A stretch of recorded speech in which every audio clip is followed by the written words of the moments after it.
It doesn't seem to matter for hypertrophy. However, under control is the big caveat. So if you just dump the stuff on you and then kind of crank it up and then dump, yeah, that's not going to be as hypertrophic as some modicum of control. Now, if I go down this fast and come back up, I still 100% control the eccentric. As long as I'm doing that, I can go ultra slow.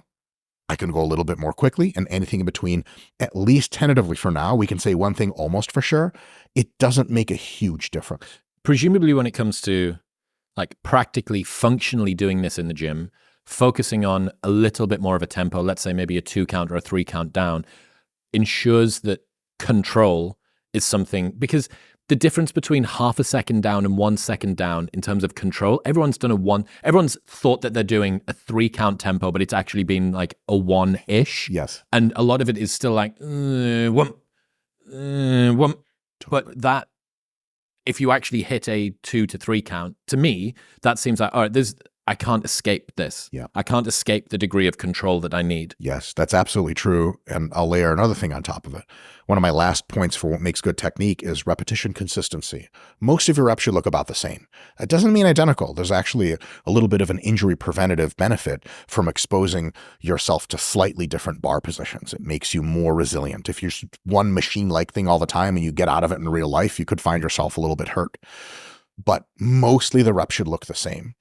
The ability to make the reps look mostly the same and also move in the movement arc in which you want. Because remember, the first principle of good technique is like, are you moving in a biomechanical way that targets the muscle?